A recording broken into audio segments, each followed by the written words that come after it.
Good evening, everyone, and welcome to Coach's Corner. Tonight, we are pleased to revisit the Kingdom of Meridies for part 2 of our Heroes and Traditions series. I am Brennan. I'm from the East, and I am pleased, as always, to welcome my co-host, currently of Aitenveld, but once again tonight celebrating his Meridian roots, Jarl Elenon. All right. Well, thanks for welcoming me, good sir. Let's see here. We're trying to make sure that we've gone live. So one of the things we very much like to do at the beginning of all of our episodes is have some technical issues. So we'll go ahead and get those out of the way and make sure that we're good. All right. So hopefully we're running. If not, someone will scream at us in a minute and ask us, "Are you guys live?" So we'll find out. So this is part 2 of our discussion of Meridies, and we are really grateful that everyone could join us this evening, and also grateful for those of you who will be watching us on the YouTube. The YouTube. You can tell how old I am because I just said it was the YouTube. But please make sure that you check us out if you miss parts of the broadcast. It's at SCA Coaches Corner on YouTube, and then you can filter through Heroes and Traditions if you'd like.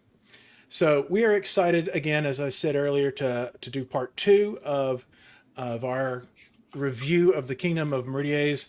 I'm particularly excited because, well, I lived through much of this and really found it to be just a tremendous time to be a young person in the SCA when I was running around and having so much fun in Meridies during the 90s and further. We have a great panel of guests. We're returning His Grace, Duke John the Bear Killer.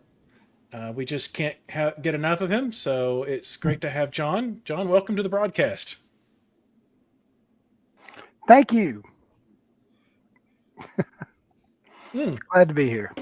Sorry, I expected more. I was going to take a drink and everything.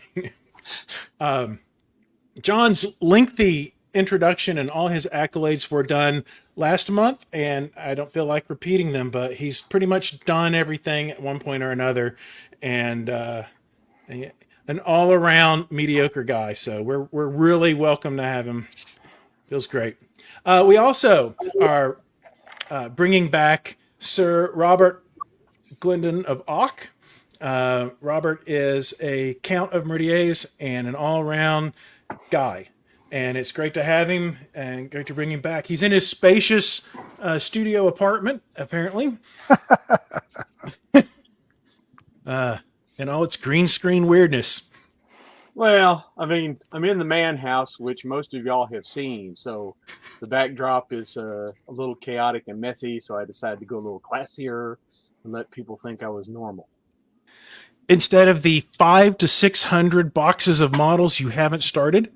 That you can't see those from here, but yes, they're nested all around me. But it's the actually you'd see the boys' collected army with my grandson's tanks and planes and all that stuff and Nerf guns, which is not that bad. Well, anyway, welcome back, Robert. It's great to have you back. Thank you. We are pleased to bring in His Grace Duke Baru Elwyn. I've known His Grace for quite a long time, and he's been someone I looked up to, as well as someone I wished to emulate when I was, trying to get my own prowess in order. And he's been a champion of Meridies, and just an all-around great guy, probably one of the nicest guys we'll have on the broadcast. So, Duke Baru, welcome. Yeah, thank you, sir. Glad to be here. Thank you for having me. And finally, and lastly, probably, Connell McDell, Baron Connell McDell. No, all of these people have been friends of mine in one way or another for decades. And, sometimes they've been, harsh with their criticism, and other times they've been slightly less harsh with their criticism. So, they've all meant quite a bit to me over the years, and I just couldn't wait to bring them on the broadcast and try to roast them a little bit. Connell, welcome. Thanks. Yeah, no, it's good to be here. All right. Well, this is what you get when I don't write the introductions, some stream of conscious weirdness. So, Brennan, why don't you get us on track? Where were we? What did we do last go round? When last we visited the Kingdom of Meridies, we got through the 70s and the 80s, which brings us now to 1990. So thinking about the folks, thinking about fighting in Meridies circa 1990, we find ourselves in the reign of Ryan the First and Leodrican. Leadrin. She called herself Leadrin. Leandrin. Leodrin. Thank you for the help there. So we find ourselves in the reign of Ryan the First and Leodrin, and we start to think about what is fighting like at this time, because we're talking about the history of Meridies through the lens of heavy combat. So what is happening with fighting at this time? What are the trends that might be happening? Who are the up and coming dominant fighters? What should we be thinking about to really understand the martial culture of Meridies in the early 90s? Anyone have thoughts there? Don't Sure. everybody do it once. Sure. John, Sure. thank you. Sure. I'll save all of us. So yeah, we were in the best thing I can say is a transitional period. We had some really good fighters. We had some newer fighters that were still percolating in their training and getting ready to come on really, really strong. We did find Ryan. The Adrian was a great queen. Well said. Well said. Ryan was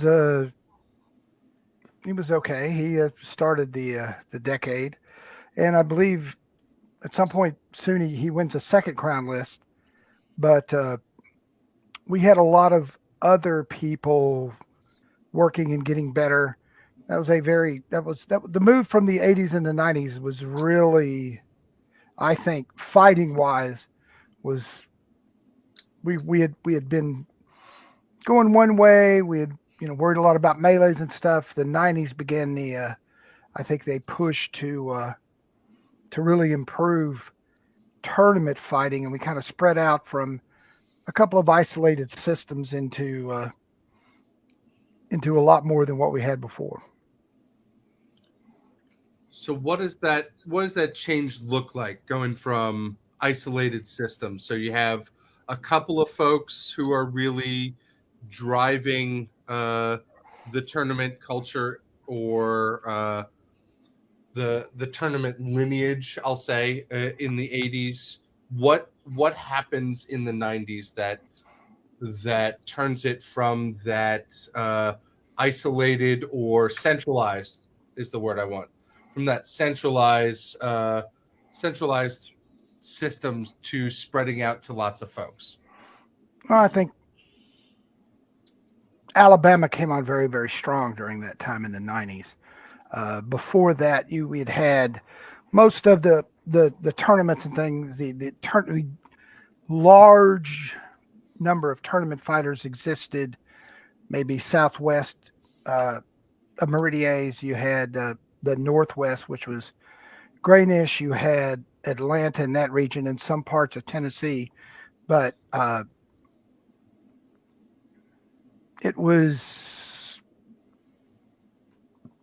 somebody added, and this is very good. We added Fighters Collegium, started bringing more people together, and stuff like wine lists began, Foxes began. A lot of big things started more martially centric than what we had in the 80s, and it kind of, there was no longer one or two or three, 2.5, 3 central locations of where fighters came from, where crowns came from, and it just spread out from there. And that's mainly because of the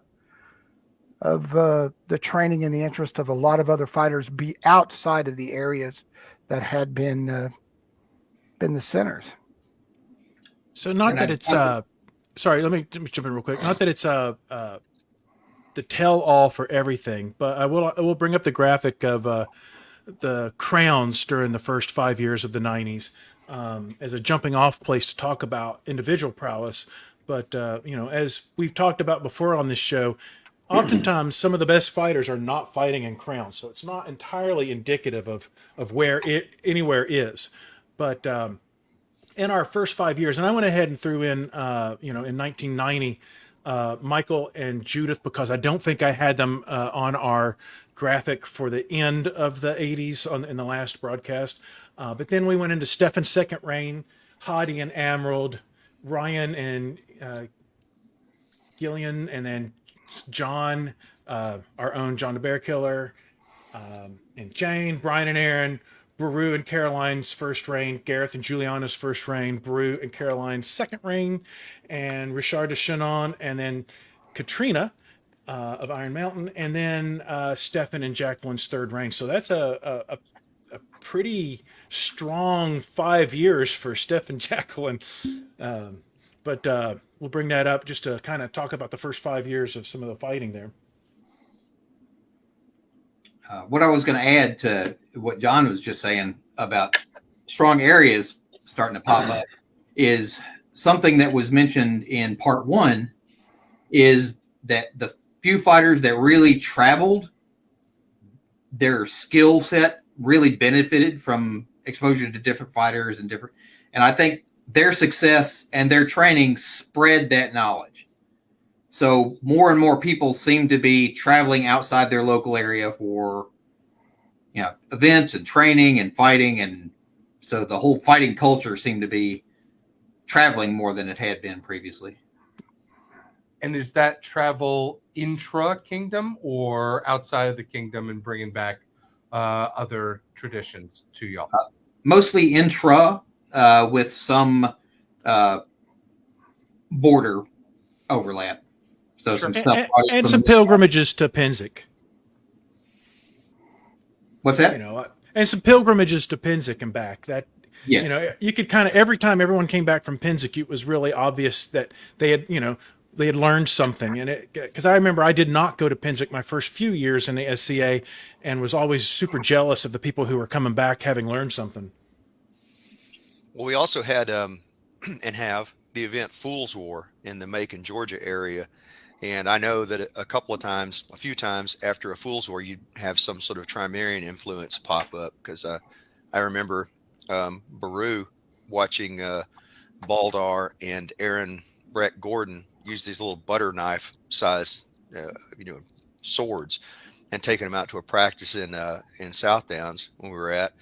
And I don't know if you remember this, Bruce, but you came out with a little short sword, you fought, and then a little bit later you came back over to the sideline, and I saw you say "Fah!" and throw it down and never pick the thing up again. So we had some intra-kingdom, I don't know, kingdom influence. Yeah. Thank you. 2 years of Latin, can't remember words. Coming to us in the form of that hybridization from Trimeris and from Atlantia. So with the emphasis, as John said, moving a little bit from melee, swinging back to tournament.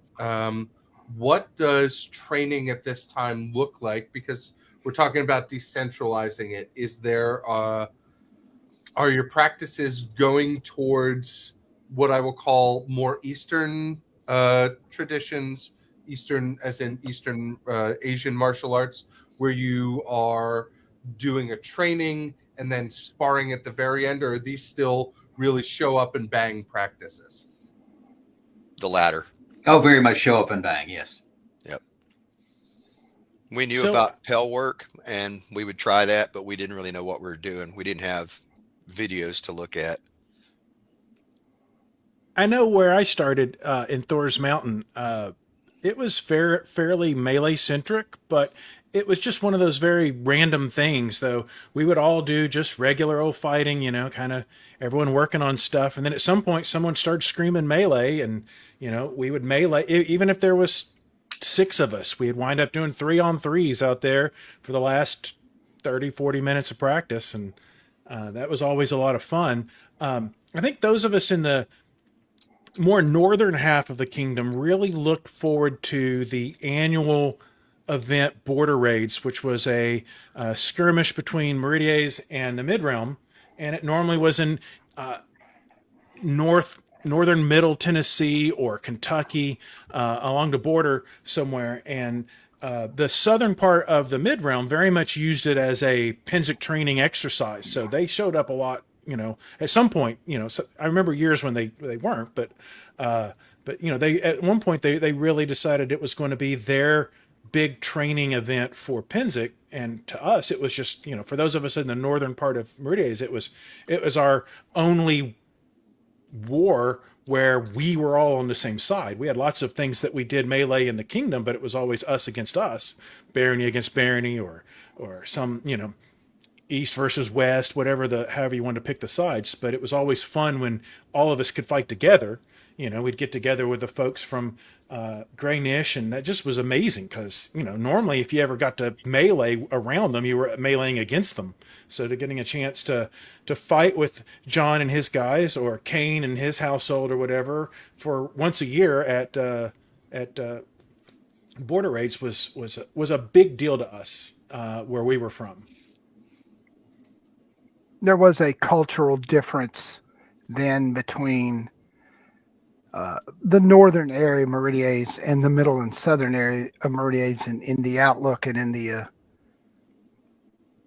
in defining fighting and what we did. It was fairly noticeable. It grew a little more noticeable in the mid and late 90s, but there was a difference. And as Ailenon says, our viewpoint started from being influenced by the Mid-Realm and Border Raids and grew out of a couple of other interactions we had with some other kingdoms. Callantir, when they were just getting started, just a different scenario than the middle or eastern part of Meridies. We had Atlantia, and we're a lot physically closer to Trimaris. Makes a difference. What is that difference for the uneducated Easterner in the room? Let's see. Well, I'm curious to see what Baru, Connell, and Roberts say they perceive as the difference, if they think there was one.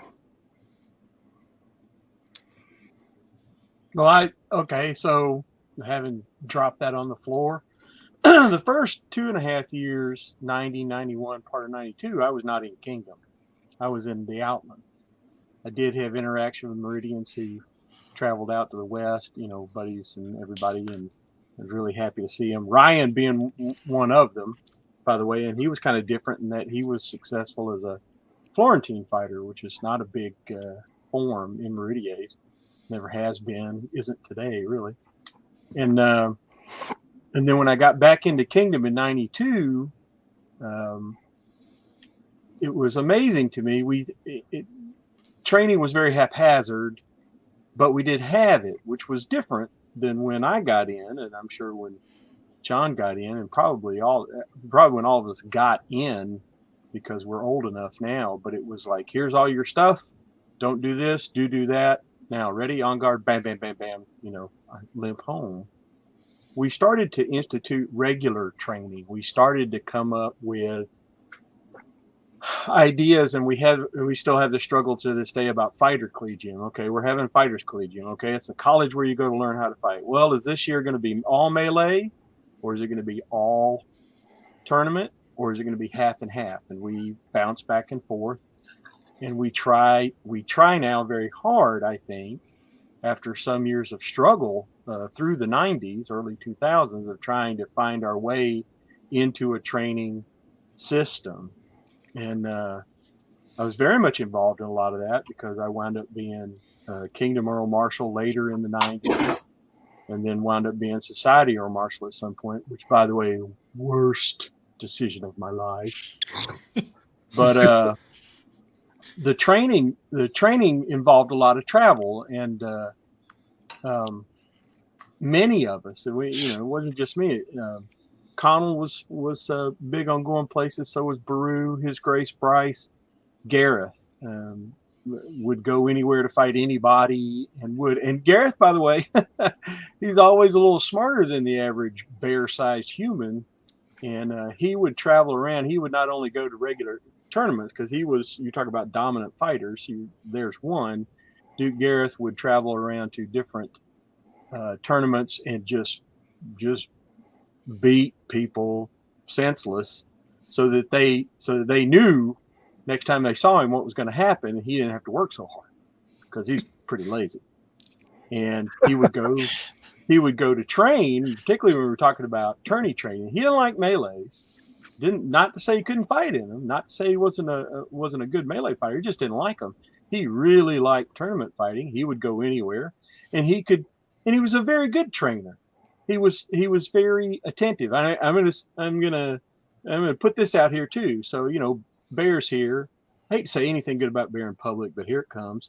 I've only run into 2 to I think maybe 4 fighters across the SCA, and let's remember, I've been in 41 years. I've fought in 11 different kingdoms, and I've only run into about 4 or 5 guys I can think of who actually can intake data, chew it, figure out what's going on with their opponent and what they ought to do about it, and regurgitate that into a fighting action while they are fighting. I don't know about y'all, but I know what I know, and I do what I do, and I just kind of go out there and flip the switch, and then I'm just fighting. After that, I don't think so much. Not the same way for me in melee. I think a lot in the melee, but one-on-one fighting, it's just kind of like, swing the sword and hope. But Bear and Godwin, His Grace Godwin, those guys, they can think, and I think Aelon's another one, by the way. They can think. And they would impart that in a wonderful way to people that would either make the light come on or it would crush their souls, because they were completely deadpan while they're doing it. And the explanation goes like, you ask them, well, what am I doing wrong? Or how'd you hit me with that or whatever? And then you get this detailed freaking combat analysis. Well, I know when your left foot goes here, your right shoulder's going to do this. Your left hand is moving forward. I know I can step around here. And even though you think you're going to block this, I know where your head is. I throw the shot in the band. You got that from Gareth? They could tell. No, not Gareth. Okay. No, not Gareth. But Gareth could train people. He could see what they were doing wrong. But Gareth, the funny part about Gareth is he couldn't really tell you how to do what he's doing, because he only has 4 shots and a giant arm and enormous speed. So he could still teach, but it was kind of limited. Other people, though, but he does everybody he's ever fought. Yeah. So he could tell you that. Yeah. No, I've never seen a memory like his. I mean, unbelievable. I mean, so anyway, I think the training. We definitely learned from Gareth, though. I can block a deep offside shot and a flat snap because of him, for sure. We learned through pain. Yeah, through pain. But we started to have training. I think that's the point. We started to actually regularize how we trained for both. I know I tried very hard to regularize melee training throughout the 90s.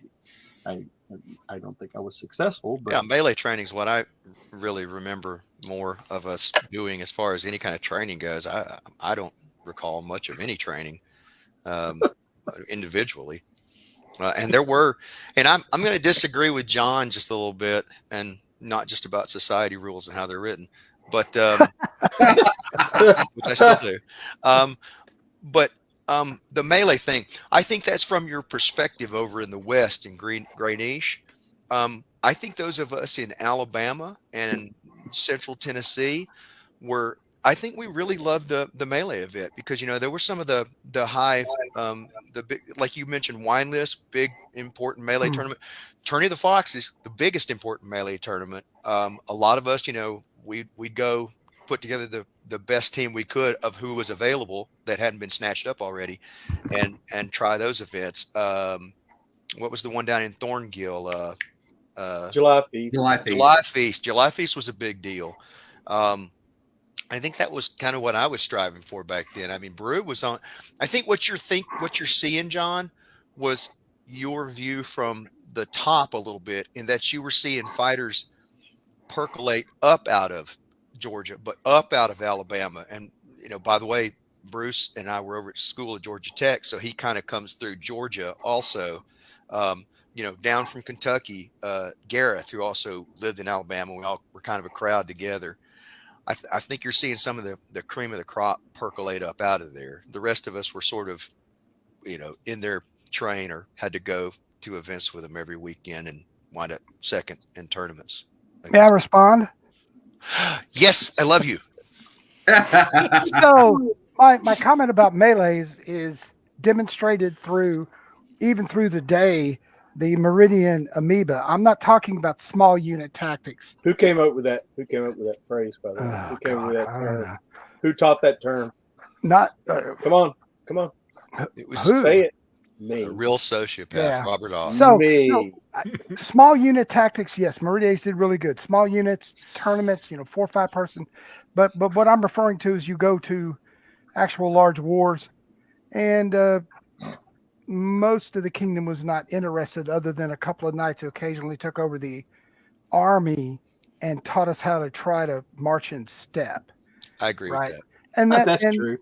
And our perspective is a little different from where we're at, but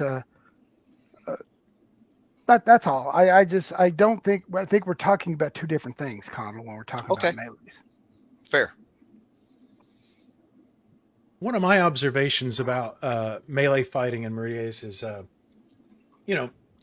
we had a lot to work on, because we did have that sort of amoeba mentality, and get them and those kinds of things. But we had a lot of, I think, again, because of our tourney centric mentality, which is a relatively me versus you kind of a thing. It lent itself to having really good spearmen. And I definitely remember going out of kingdom, and when people are coming up with plans on bridges and whatnot or whatever, they're like, and I want the Meridian spearmen here, and I want definitely going out and recruiting us to go lead in those areas. It was just one of the places where I think we were really good at melee, and I think the kingdom got better over this period. And I think it had a lot to do with Robert's training in the 90s, and continued, a lot of focus on it in the in the early aughts as a kingdom. There was a push. We had some really good Meridian generals. We had some really good cheerleaders, which is one of the things you need as much as anything else. I mean, tactically, you don't have to be that great, but if you can inspire people to go to melee practices and learn, and then go to the events and try to overwhelm your opponents, and that's every bit as important as being a great general, as being a great recruiter. Like Bear Killer says, the best tactic in the SCA is to have more guys. 30 more guys. That our border raids where we actually did well was just when we showed up with more guys. John said when he was last King John, the longer I've been in the SCA, the more I'm convinced I am the best tactic to win a war is to show up with 30 more people. Truth. Still true. Still true. No, absolutely. It's hard to beat numbers in a thing where we're all swinging sticks. Yeah. Right, and we're not worried about actually dying. So no one fails. What is the check called? The roll for whether or not you're going to flee. Morale. I mean, morale. Yeah, no one fails a morale check in SCA combat, because what's the worst going to happen? You're going to get hit in the head with a really good helmet on. So yeah, having a few more people, that goes a long ways. So I'm going to bring up the list of the crown winners from the second half of the 90s, and I think we should talk a little bit about the state of fighting in the different parts of the kingdom, and let's sort of let's kind of work from northeastern Tennessee and work our way to southwestern Louisiana and all points in between, and talk a little bit about the state of fighting in the Kingdom of Meridies in the 90s, and specifically, I guess at this point in the second half of the 90s. Why don't we? I'll do the real quick northeastern part since that's where I was, and then actually, let's jump into let Baru do the South Downs, kind of part of the kingdom. We'll get Robert and Connell to talk about their experiences in the middle part, and then we'll get John to jump in on the what was going on west of the Mississippi. So, in northeastern part of the kingdom, and this is one of the things that makes it hard for people. I know that Song mentioned a little bit just a second ago how hard it is to travel if you're in the northeastern part of Meridies. Just because it's a long ways to the rest of the kingdom, and if for people to remember, we can blow this graphic off now. We're good with it. But to kind of help people remember, Meridies is still one large kingdom during all this period. It goes from a little bit of Western Virginia all the way down to the Florida Panhandle, and then all the way west across the Mississippi through Louisiana, all the way to till you hit Texas, and then up Arkansas. And if anyone has ever made that trip from anywhere from the north to Baton Rouge, I mean, that's a long haul. I was always just so amazed when Stephen and Jacqueline you could see them everywhere in Kingdom when in their reigns, and having gone to Baton Rouge a few times, I realized, oh my gosh, I can't believe they go anywhere, much less everywhere. But so northeastern Tennessee sometimes feels a little isolated. Northeastern Meridies feels a little bit isolated from the rest of the kingdom.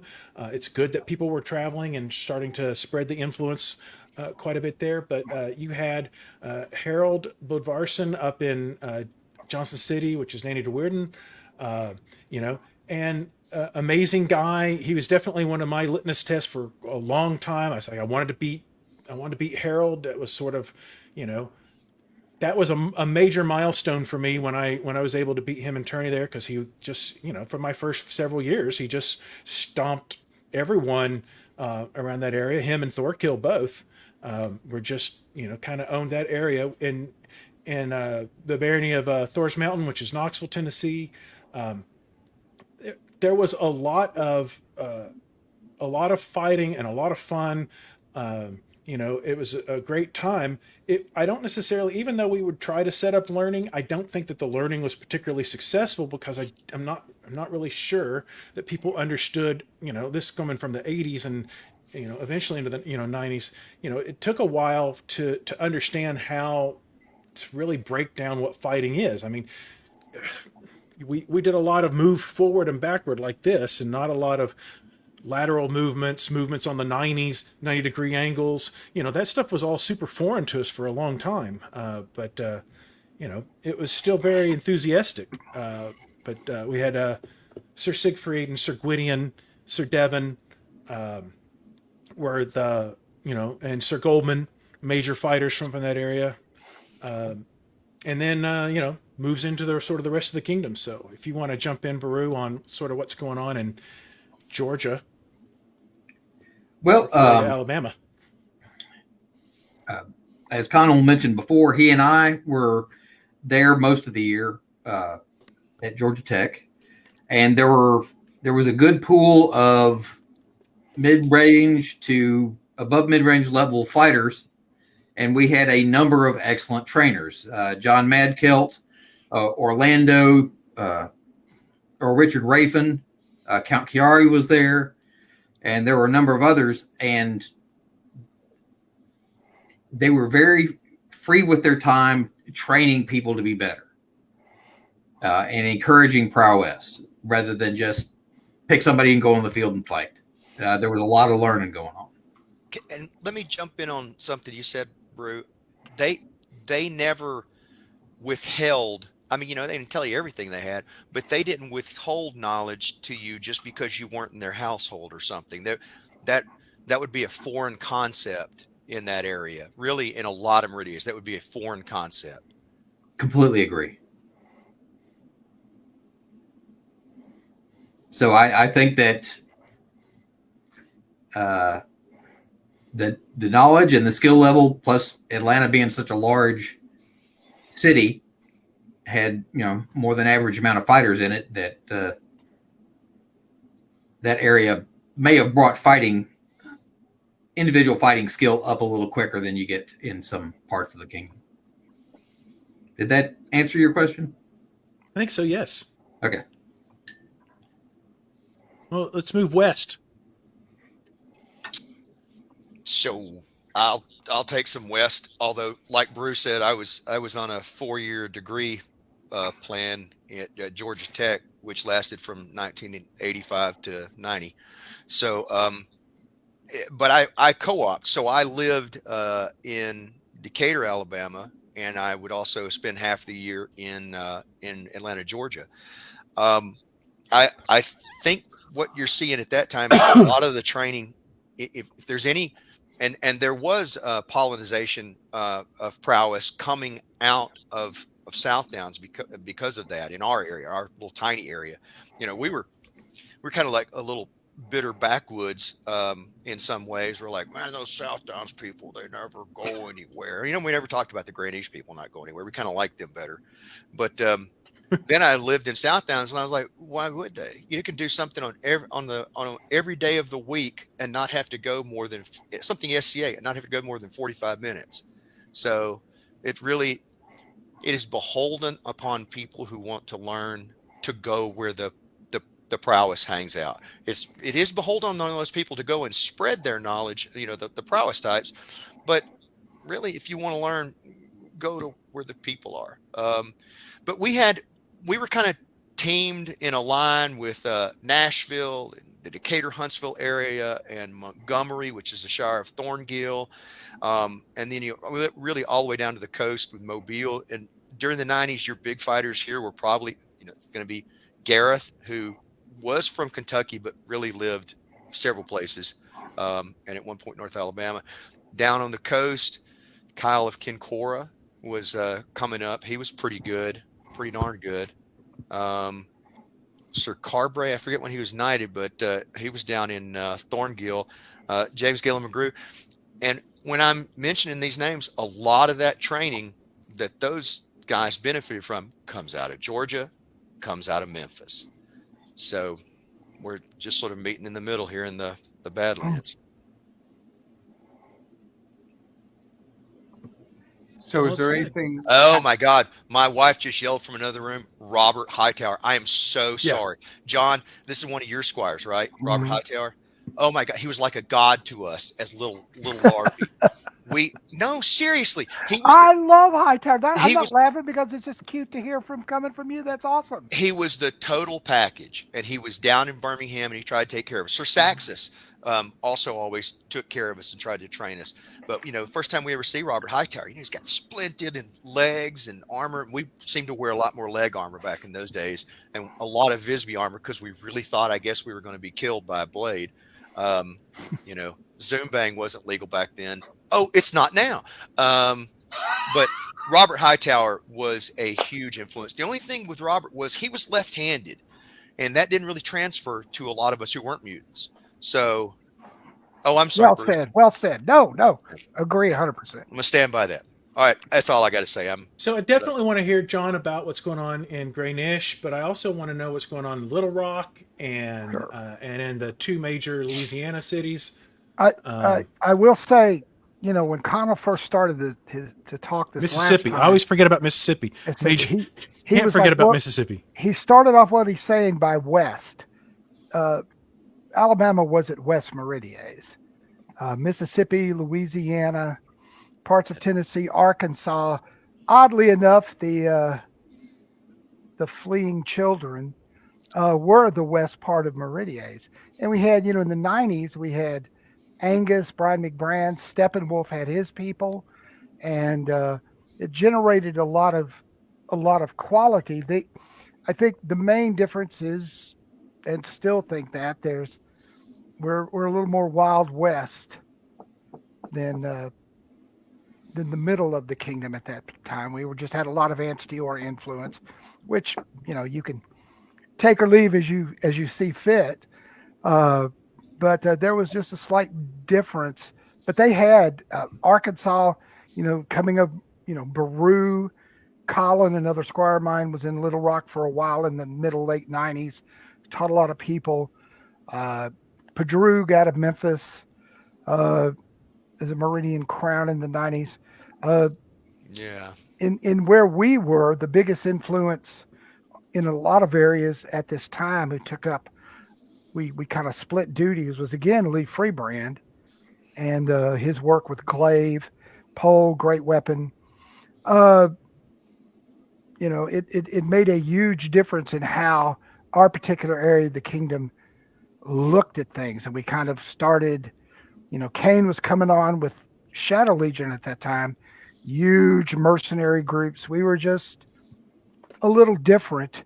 We still had really, really good fighters, but there was seemed to be a travel separation between parts of Meridies at that time, depending on where you went.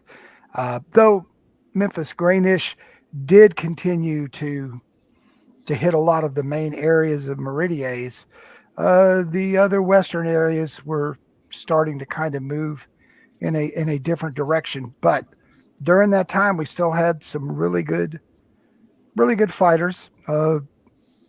Heading into the 2000s, we hit a couple of those in Meridies time. But by that time, mid '90s to the end of the '90s, we shifted from a little less concentration on crown lists to coronet list, which is where we kind of step out of the Meridian subject here almost completely, and it becomes all of y'all's own story. And that is the Glenaben coronet list. Correct. While we were principality, I think 8 years, and we had a lot of repeats in that. Steppenwolf quit fighting in a number of Meridian crowns and concentrated on the principality lists. I was bugged all the time to fight in the principality list, but I'm not screwing with my 6-0 record for anybody.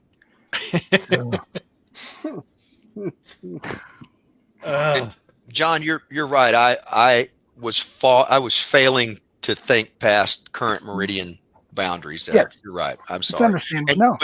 But you said something. There's a household we should mention in there as far as fighting training and good fighters goes, and that's Darkwood. Darkwood. You Yeah. mentioned Brian McBrand and Angus McOwen. And then Max later he comes out of that. They're That's why I really forgot from about all that. over, but kind of a Western household in some ways. Yes, most definitely.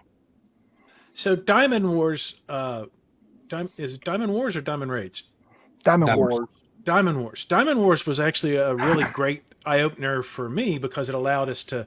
It gave us a big reason to go west. That wasn't a crown list or a coronation or something, but and that's where I definitely started getting a chance to hang out with a lot of folks from the western part of the kingdom. And then not long into this whole period, Gulf Wars started, and that also brought a lot of Meridian, what the northeastern Meridians into the southwestern part of the kingdom and the southern part of the kingdom.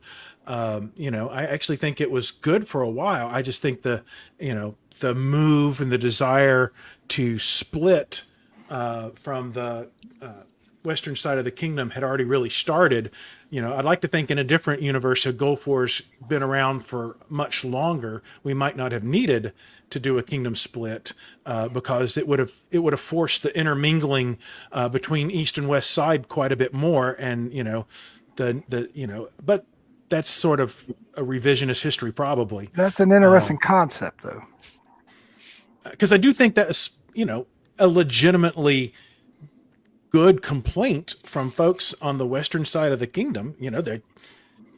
If they weren't hosting a kingdom level event, they didn't see people a lot. So, and I know I saw plenty of folks from the western side of the kingdom because they were basically forced to come east to come to the major tournaments on, our side of the Mississippi. So let's take a look real quick again at those crowns and think about anyone else that you might be, and let's move on from the 90s. So that's the 96 and 2000, and then we had that other group of crown winners from the first part of the decade, and then definitely there's a lot of really good fighters and a lot of good households during this period as well. So this is a game that we like to play on Heroes and Traditions, where we ask the panelists to think about what fighter or household, or actually it doesn't even matter, however you want to think of it, but who won the decade. So if you'll think about it for just a second, and since John and Robert have both played before, let's start with Robert. Robert, who do you think in Meridies in the 90s, who won that decade with regard to influencing fighting in Meridies? As far as influencing fighting, However you want to think of it. Because, we definitely have stretched the definition of who won the decade in past episodes. well, I mean, Glen Aubin. Okay, so that's hard because Glen Aubin didn't really. I mean, they were of a different mindset, but it wasn't until the late '90s that they actually got their walking papers. Excuse me, emancipation. Excuse me, their new status or whatever you want to call it. John was definitely a huge influence, but see, we're going to have a problem here. Gareth, Baru, John are all huge fighting influences in the 90s. And while adequate to very good teachers, I'll let you figure out who's who, they're so different that it's hard for them to impart specific uplifting knowledge to people. Baru, for instance, can throw shots and hit people without seeing them. And I'm not kidding.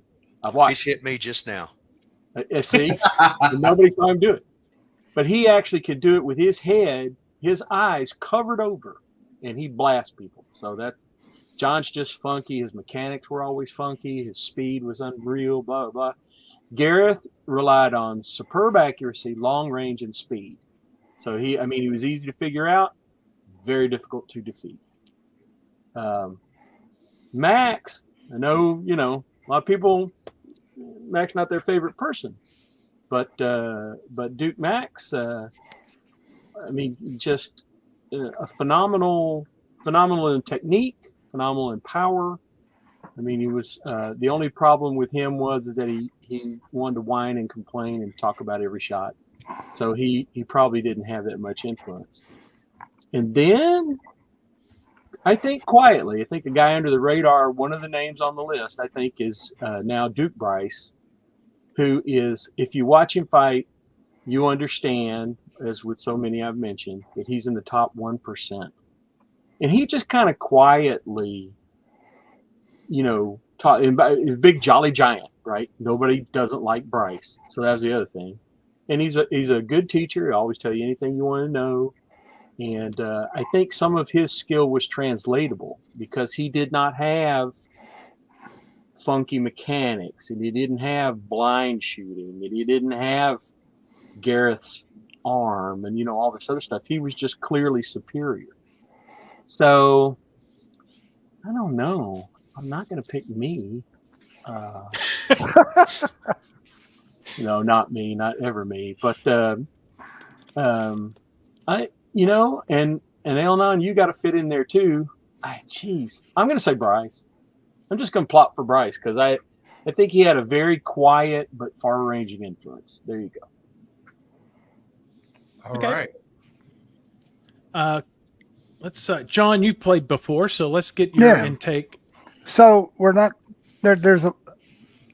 This could be taken in a number of directions, and there were a lot of influential people in Meridies at that time that were making themselves known, not just for fighting, but as members of the chivalry and what they did and how they taught. But this is about fighting, and if I had to pick somebody in the 90s, Alenon was still coming up, Max was still coming up. We had some good stuff. I just think Gareth, he was just such a large force in terms of recognition for the kingdom. I'd still, one of the best fights I've ever seen was at Estrella during this time in their silver dollar tournament. And then the finals, Brian Tarragon and Gareth, even though Gareth, lost to one of the best blows I've ever seen.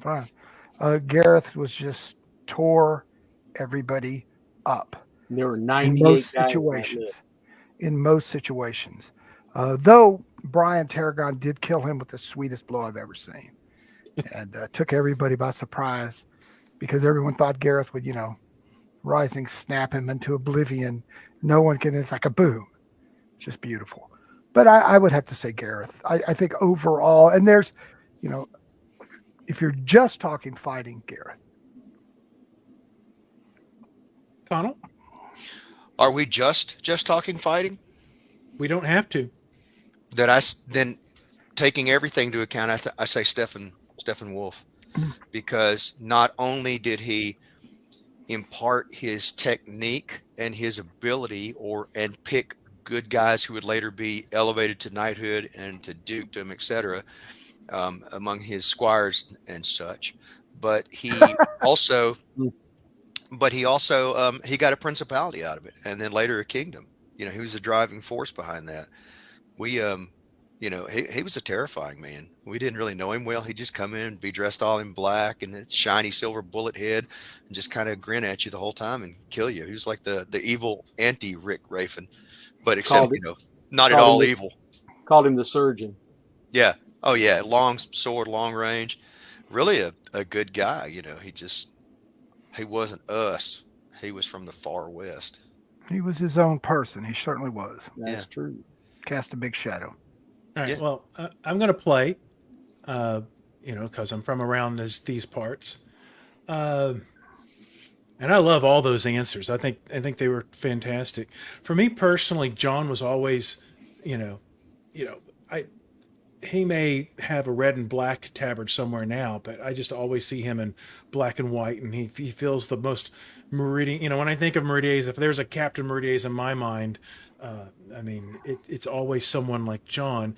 But at this period, John wins a crown. Of course, he's amazing, but he's also not. He's not forcing his will on the kingdom the same way he did in the 70s and 80s. I think you have taken a step back. You were doing some other things. You were expanding your service role. You were really kind of growing as an all-around person during this period. And while you were still sort of my personal hero on the fighting field, the two people whom I was near enough to that I could not stop thinking about them. And I think of them as a pair, is Baru and Gareth. Gareth and Baru. Baru and Gareth. And it's like, I want to, I think of them in the same way I think of Romvolder and Branos. If those guys are both in a tournament, you're gonna have to beat them both, and it's so hard to go through both of those guys. And I was really trying to become a tourney force. It was important to me. It's somewhere down the line I was just like, man, I want to be great, and you can't be great until you can hang with those guys. Because they were the dominant, just ass-kicking force in my part of Meridies. So I will always, they were the benchmark that I was working for. And, and I think because it was such a high benchmark, I think it went a long ways to jump starting my own prowess. Cause I was like, if I'm going to be good, I've got to be good as those guys as quickly as possible. Baru scared the crap out of me. He's the most complete. He's the first and most complete left-handed fighter I had seen in 20 to 30 years of the SCA. Baru's just, he goes beyond being lefty into some other region that just gives me the creeps. So, and you guys, left-handed fighters, when they first start, have an advantage over right-handed fighters for some reason. It's that whole they fight a lot of right-handed, so there was always this thing, you get a few extra points for being left-handed, but Peru was the first left-handed fighter, and Richard de Chinon in some ways as well. They were the first left-handed fighters that I fought. Was good. Yes. They were the first left-handed fighters that I fought that I thought were just good fighters, not good lefties, just good fight. They were good fighters first, and then they also were left-handed. Yeah. Well said. So now that we've inflated your ego to the size of the Goodyear of Al-Anon's, keep working. Nicely done. No, he is my friend, and I pick at him. So I apologize if anybody took that seriously. I think as a fighter, Gareth won the 90s. And I've been going over in my head people who influenced fighting or even households that influenced fighting. And it's just tough to narrow it down to one because, I mean, His Grace John was still a huge influence on fighting. Yep. And then Richard Rafin and all of his household in the middle of the kingdom were spreading and teaching fighting. In Southern Meridies, Darkwood, although they were much more selective with their training, they were spreading good fighting. So I'm just going to have to fall back and punt with Gareth. It's a good punt. It's a good punt. I just also want to throw in, through this period of time and beyond, is like, it'd be like, well, who won Red Tower? They'd be like, John the Mad Cow. Again? Man, that guy. that guy was always good. And Orlando, there were some breaks in this period, but Orlando was always, he was still quite the player, but, those young guys, I close my eyes and I can just see Gareth. So really quick Gareth story. I mean, we had a fake, he came to our fighter practices a bunch through the years, and we were having one in our front yard where I lived with Nikita and Draglin, and Hagen does Vilterkind, or Hagen, he came over and he used to fight shirtless. And I think this was the last time he really moved away from fighting shirtless. He blocked and kind of felt braggy about it. You could see him block a flat snap of Gareth's. And he was like, and then he kind of laughed about it. And Gareth started to throw it again and came over to do that big offhanded thing that he did and hit him in the naked, side. And you physically watched it as it happened, a splash of blood underneath the skin. Woo! Just, and it was just like, oh no, and it pulled back, and there's that white spot where the stick was around where the pushed all the blood out. Okay, all right. So this is the part I was waiting on. So I got a Gareth story. So we used to go to this little nasty camp called. What is it down in Coleman? Camp Arnold. Camp Arnold. Camp Awful. Yes. What we called it. So we're having it's way back. We're having a tournament or whatever, and I draw Gareth. And I'm like, holy cow! So I'm a short man, and Gareth is a very tall man. But I've developed a shot to deal with tall people. I used to be able to do it called the Pop Tart, where I just jump straight up in the air, throw the big rap, get over everything. Well, it worked this time, and I put Gareth out of the tournament. And then I don't remember much of nothing about the rest of the tournament. Only I know that at the end I didn't win it; somebody else won.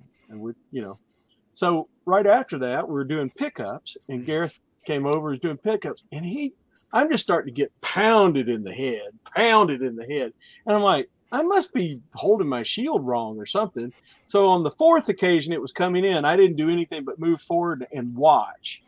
And no, he was just plastering through or into my shield, into my head so hard that, I didn't have any choice but to take it. I said, and I noticed he was a little upset. I said, what the hell is wrong with you? He says, don't you ever put me out of a tournament and not win that thing.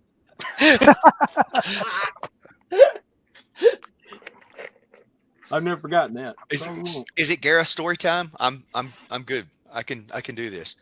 I think it's a good thing to do for it as we transcend from the 90s to the aughts. So go for it. I love Dwayne.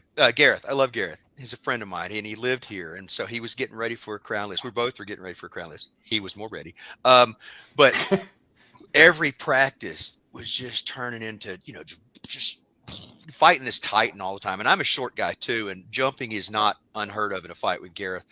But so we're at the end of practice one day, and he has just torn my arm up. I mean, I've got that white streak over and over again, ailing on it, and I'm hurting. And he was like, "Okay, you want to do more and more?" I'm like, "Yeah." And I'm thinking to myself, I don't think I can beat him, but I'm pretty sure I can get that damned arm at the same time as I die. So we do that last fight, and he clobbers me in the head. And as he goes to throw that shot, I throw mine out and hit the bicep. And he's the only person I've ever intentionally hurt, because he was like, that was good. And I said, mine was good too. I love the man. I just wanted him to have one too, to go home with. But he's a hell of a fighter. We'd go to this Camp Arnold events, and I must have placed second at, I don't know, 5 or 6 tournaments down there, because just you go with Dwayne, you come home, Dwayne's got the prize, and he's riding in the same car. And by the way, you get to drive him home. Because you don't want him to drive. No. Used to have fighter practices with Connell, Baru, Bryce, and Gareth, all in the same practice, all of us trying to get ready for crown list. I cannot describe how painful that was. Remember the one that was going to be multiple weapons, and we just decided to just start hitting each other in the nuts right up front? Yeah. Just hit go ahead and get that out of the way. Get that over with. Yeah. I'm sorry. Hey, Dwayne, did you pay for Feast? Well, that won't be necessary.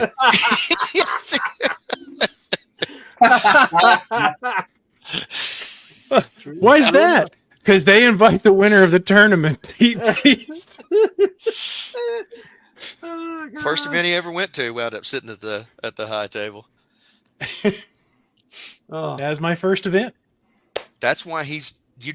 That's why he's John Bear Killer's why he's Gareth LeBruin, the bear. Mm-hmm. He's like, this bear killer. Oh, let him kill me. I'll be the bear. I'll be the bear. Yeah. Oh gosh. All right. See, John, you inspire us all. Let's waltz into the aughts. The aught. Uh-huh. Double aught. Uh-huh. So let's bring up the graphic for the there we go, the first round. So we got young Seth, Kathleen, Radu.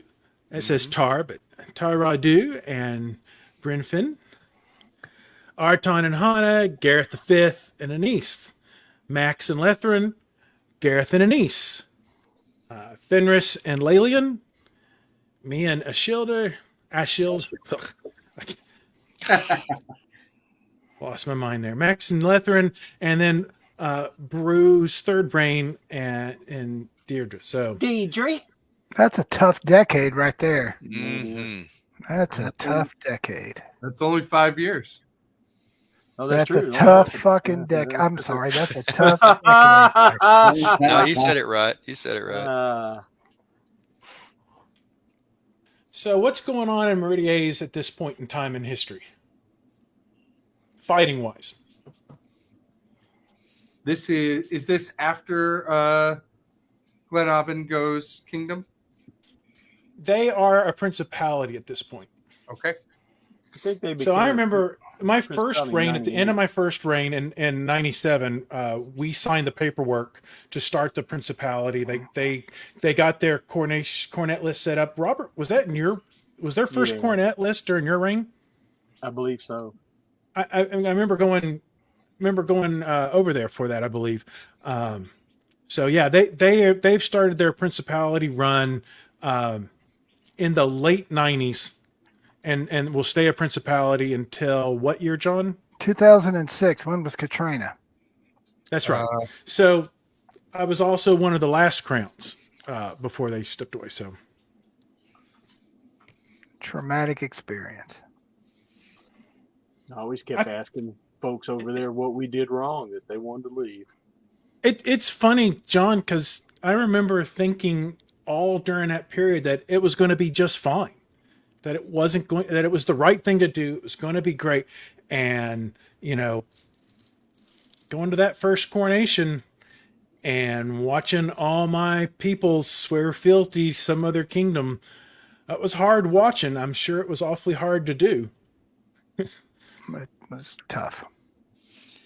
Robert, if you ever want to find out what you did wrong, go to a small event with Duke Kalen and get him to drinking. Oh my God! All of a Yes. sudden, you'll find out you did a bunch of stuff wrong. I now have a goal. Till you finally look at him and say, those guys you're talking about, none of those is me. I don't know what you. I mean, you won't be able to say that, but I was able to say that. I don't know what I ever did to Caleb, but okay. No, it wasn't that. It was. I will say it was a communication gap. It came off as us preaching the right way to the. There was not a lot of communication going on at all during this time. And when it was, sometimes it was very Yes. lording over. Yes. And I'll say that even in the best of circumstances, when one kingdom, we say split for a reason, regardless, whatever words you want to use, but I mean, it's a divorce and it feels like a divorce. And even if it is as amicable as possible, there's hard feelings there no matter what. It just gets kind of weird. Trimaris loose, that was a feeling of relief. Get on out. See you later. Bye-bye. So long. I don't know that Trimaris sees it that way. But yeah, I mean, they may have had the hard feelings. They may, somebody had hard feelings. Yep. Now, really, the only part of Glen Aubin that we don't miss is the roads. Yeah. I'm from Alabama. I can't throw any stones. Yes, you can. That's I'm true. from New Jersey. You're all forgiven. Man, I've driven up there. it. You ain't just a lion. That is something. What was our topic? I have no idea. What's different fighting like here in the fighting aughts? in the early 2000s? Is there anything that y'all noticed that is different in this time? Center grips become a big damn deal. Mm-hmm. Center grip shields start to become the thing. You know who to blame for that too. You. Brian McBrand. No. Brian, yeah. No. They were big and Darkwood. It's Baru. What? You must blame Baru. And why, you ask? Yes, why? Because I went to a fighter practice, either over there or he was over here. I can't remember which. And somebody said, here, try this. And of course, Baru was just lacing me open in front of everybody. I'm like, God dang it. And I guess I had a strap-on round at that point. Oh. And it's like, somebody handed me a mid-size center grip round shield. And I didn't know what I was doing. Didn't have any clue. Went out there kind of like this, like Seth fights, and Brew went, and I said, I got to watch him. The shield was a lot smaller, so I was like, I had a lot more space to watch. And he did his patented, fake you one way and then get you out of position and come all the way across for that big old shot. And without thinking, I crossed my hands and hit him in the head and blocked the rib shot that would have made me even more purple than I already was. And I remember Bruce stepped back and he was like, good. Because, he didn't expect it.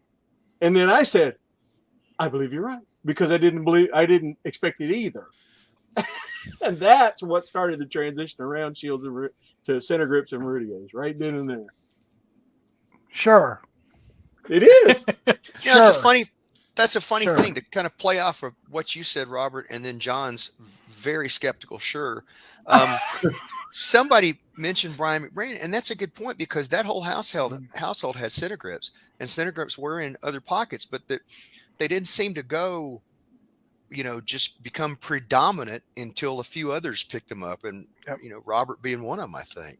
But yeah, and I took Robert's shield on my first reign, and I was like, can I try it? And I probably should get something a little more period, and I never looked back. I've been a center grip person ever since, so that was 97 for me. But from that point on, every time I turned around, it felt like someone else had one. Mm-hmm. death of heaters. It was literally the death of heaters. Yeah, in yeah. Meridies. Will be missed. I mean, you can't swing a dead cat without hitting a center group shield Meridies now. I'm amazed, quite frankly. Of course, my theory during this time, if you taught your people how to block, you wouldn't need to do that. But that's just me. Yeah, you have a lot of I theories think that's that were fair. kind of. I think you have a lot of theories that were outdated, not easily transmitted to humans. So I think we'll just move on from there. That's true. All the people come out The of our guy- area since then all have center grips. The guy who Every fought with a single wankle one. for Best ever. best shield ever. Wipe So your mouth out. I'll tell you a quick center grip story. At some point, I'm at GoForce, and Duke Baldar comes up and asks me, he's like, hey, I'm trying to pick up center grip shield, and I was wondering if you could show me a few things. And I was like, Jesus, this guy is one of the most successful fighters I've ever seen, and he's asking me for some center grip tips. That's pretty weird. And I'm like, well, why are you changing the center grip? And he said something that's just always stuck with me, regardless of how 100% accurate it is, but it's always stuck with me. He was like, well, we're pretty much a one-shot kill kind of SCA rules, and I think about that, it's like, so that's not really the armored period of fighting. That's maybe more Dark Ages. And if you think about the Dark Ages, what was the primary shield that they used for over 1,000 years? If you were a footman, you fought with a center grip shield, and they had to have been doing it for a reason. Well, there's something to that, perhaps. So you said bringing up the early period stuff makes me think also that we're getting an outside of fighting influence that's happening, and with respect to Sir Andros Salamandra, also fighting. But there's a magazine called Early Period that's published in the mid to late 80s, and it's all about early period. And early period really starts to take root in Meridies to where it's becoming more and more acceptable. And I think that's putting some kit pressure from outside of fighting on us, because there were like pockets of Vikings popping up, and no Greeks or anything crazy like that. But I think we're getting some pressures from the art community of all places. Yeah, I mean Stonehue and Malachi. Yes. Yep. So yeah, no doubt. I mean, and that definitely was my thing. It's like, I'm an early period fighter. I should probably stop fighting with a heater shield,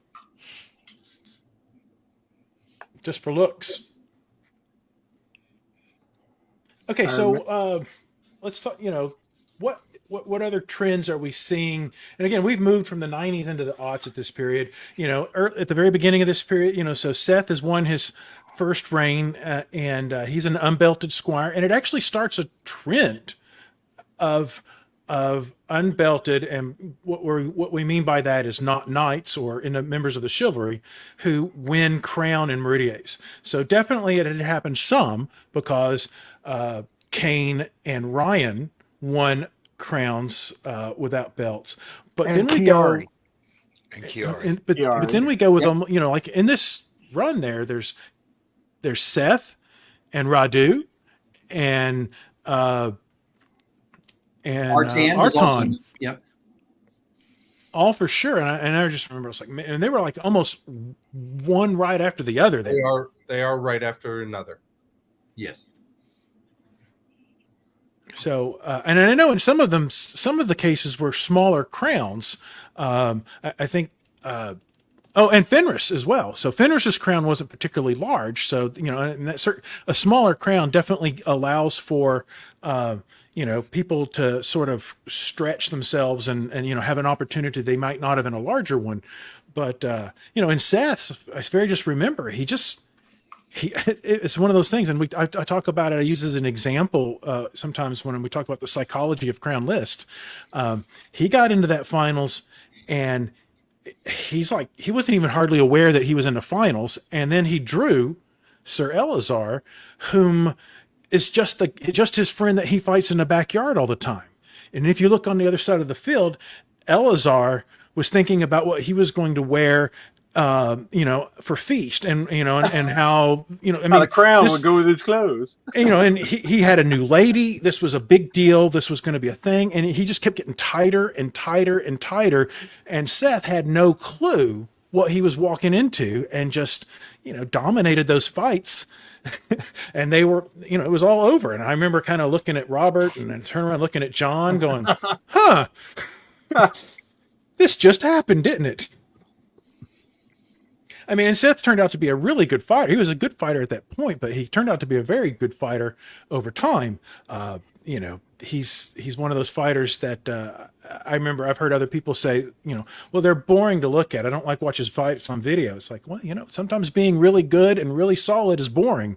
But if the boring equates to victories, then, I'll take it any time. But I can definitely understand, it's like, you stay in your guard, you don't really stretch, and you wait for people to make mistakes. Yeah, he's very economical.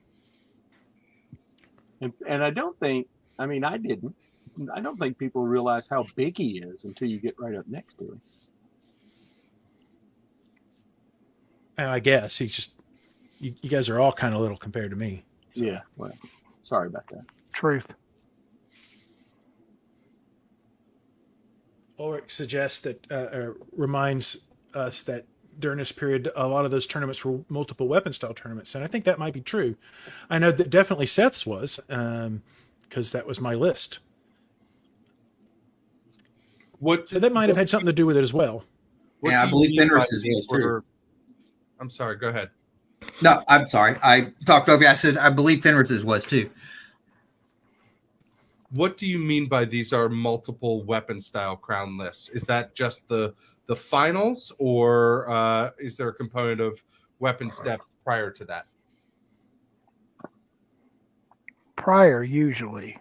Yeah. In those tournaments, what we meant was, because if you was to say standard crown list rules in Meridies, you would think double elimination, now best 2 of 3. It wasn't always, but now best 2 of 3, and whatever you want to fight with, including the finals. But in most of those tournaments, we're thinking like every other round you had to change a weapon style, or the second round could be all polearm. You just introduce a little bit of mix in weapon styles in the tournament itself, and not a change, not like in some places where the best of 5 finals and you got to change weapon styles or whatever. This was more of every round you had to make a change for some reason or another.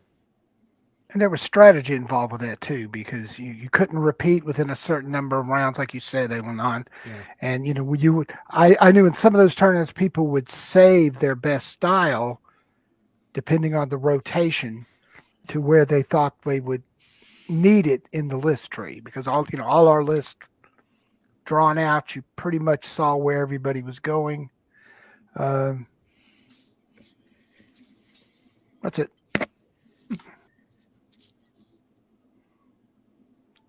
Cool. I'm trying to visualize that and failing, but it sounds very interesting.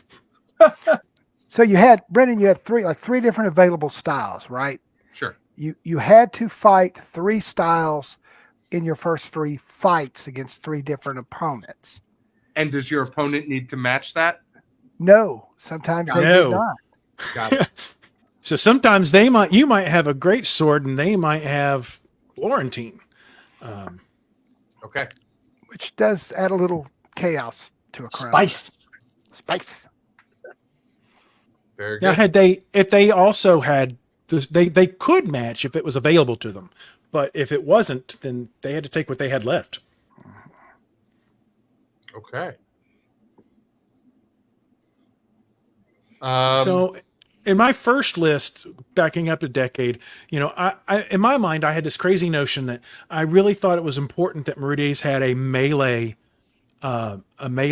general king to try to help us become more melee oriented. I thought it was a deficit that the fighters had. And I remember actually my list was going to try to make it to where it would favor a melee fighter. So the first round of the tournament was sword and shield or whatever, you wanted to do. But if you had a shield, it had to be center grip. And the second round, and then every other round was going to be 9-foot spear. And, in my mind, I thought, well, I'm taking Gareth out of the equation. Brew didn't fight, but in my mind, I was like, well, I'm taking Baru out of the equation, and we're going to get ourselves a general kind of, this is really going to allow ourselves to get a melee person. And I'll be damned if Gareth didn't make it to the finals anyway. And every time he fought 9-foot spear, it'd be like lay on, and he would just run up to his opponent until he had a 9-foot dagger in his hand and was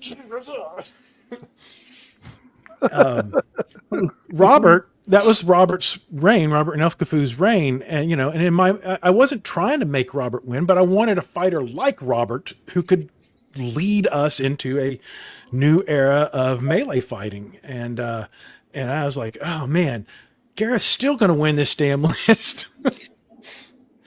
I think the finals were 2 out of 3 spear, sword and shield, spear, and that's. I mean, I think had it been sword and shield, sword and shield, sword and shield, I think even Robert would agree, that was probably Gareth's to win. Oh yeah, no. It was made a little harder, I got to say, by fighting with a concussion that Ray Ravenmaw had given me the week before. Was that reported? Did that ever make it to Society Reports? Yeah. Was it Society Marshal Ray Ribbamon? Because we can report it now. That's completely documented. Yeah, sure. Did you have blue helmet padding? No. Ooh. No, I did not. I've never used blue padding for anything. But you admit you've had concussions, so you may not know. What? Did that not come out right? I've had concussions. That came out right. Okay. What, who was talking Never to mind. me? Okay. All right, get us on track, Brennan. I've right. lost Help us. I too have had concussions. Okay, I got to point out though that in the crown list I won, I had spent 4 or 5 weeks teaching Gareth how to use a spear. Just so you know, because Gareth has a saying, and I really like it. He said, "Teach a man everything you know, and then still beat him." And he came to me. He said, "Hey, this crown list can be spear. Can you teach me how to use a spear?" I said, "Absolutely." And then I saw him in the finals. I'm like, "What the hell was I thinking?" He was determined to give that a good run. He was like, He did give a good they're run. trying to keep me out. Yeah. I'll show them, So Yeah. it was a hard time at practice. A hard time. Yeah, hard. So right. All right. Thinking about the second half of the decade, can we bring up that graphic of who won there? All right. Somebody please correct my pronunciations when I get these wrong. We have Godwin and Francesca, Yep. Gunther and Cora, Baru and Deirdre, Maximilian and Lethrin, Yep. Caspar and Cecilia, Seth and Gwendolyn, Godwin and Francesca again, Baru and Deirdre again, Thomas and Elisanda, and Maximilian and Lethrin again. 100% on names. Good job. All Well right. done. Well done. I can read. Excellent. So those years are pretty much owned by Georgia. Okay. Yeah, that's a Georgia list. Godwin was my squire. And Caspar was from Huntsville, Mhm. Alabama. Is there something in particular that makes, other than everybody who happened to win being from Georgia, there a driver of that? Is there somebody? I didn't fight in any of those lists. Ah, And I for Godwin's second, I took a dive so he could win, because if he wasn't going to win, he was going to cry like a baby.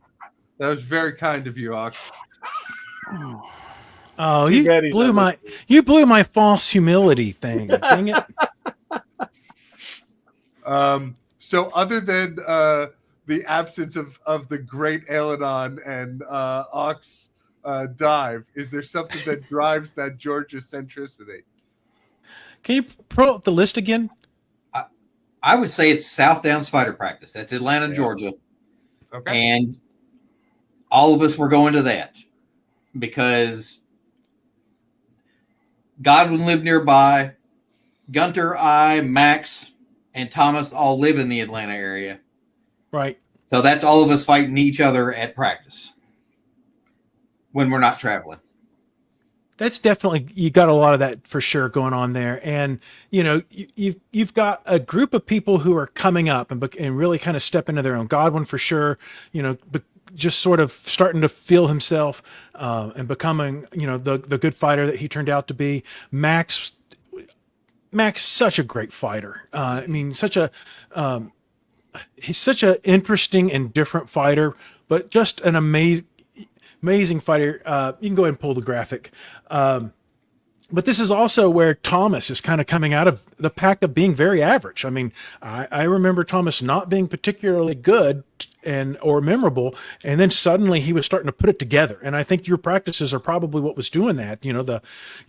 But suddenly it was like, man, not only is he being able to drop that left-handed eye shot so much, but he's also now he's getting his movement. He is able to pace and get his range well. So, I mean, he was definitely starting to put it together. So you had a number of people who were putting it together, as well as some other people who were already good starting to assert their dominance. And Brew, you definitely fall into that category. You definitely already had it, and were just flexing when you wanted to win crown, and when your consorts were keen on being queen again, I'm sure you were ready to jump for it. It's like, yes. Because what keeps most of us out of crown is a consort that doesn't want to be crowned. Thank you, but some of that credit goes to Max too, because he was at the top of his game. Yeah, and it is such a different fight. All of us at practice had to be able to adapt, both to him. Godwin's a different fight too. So not only did we have to keep our skill level inching up, we had to be able to adapt to a different fight. So is there anything notable about this period other than the dominance of that one practice in Atlanta?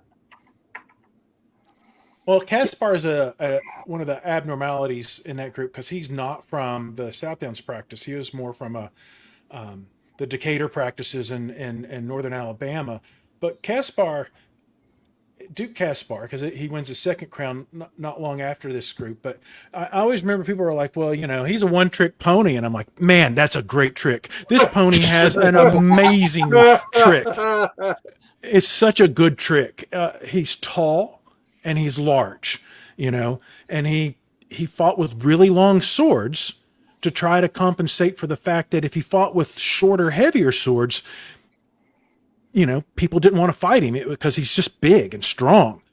So he fought with almost as long a sword as you could legally fight with in one hand, and he'd swing it so fast. And so that was the trick. It was he had an offside shot. He had a good flat snap and he had an offside shot, and he'd bring his elbow up really high, and so it would change the angle. So then you'd have like a 40-inch sword making a 45-degree angle cut coming right back into your body or your arm. And it's such a good trick. Turns out it was a 2-trick pony, but they were great tricks. And he squired to a South Downs night, Sir Roger, Atlanta. So, just to bring up a slight difference of opinion here. 2006 is when Glenavon left. We had Havort, Radu, Padruga had won before, William / Camrick. Those were our first within that range, and I'm probably forgetting somebody in the 2006, 2010 range. And there are some Uther there. Uther's one of them, but he had not. I don't count Uther as. At that point in time was where Uther pushed himself a little bit better. All of those guys, you're right, John. All those guys had started to pull themselves from the Meridian Crown list leading up to this Kingdom switch.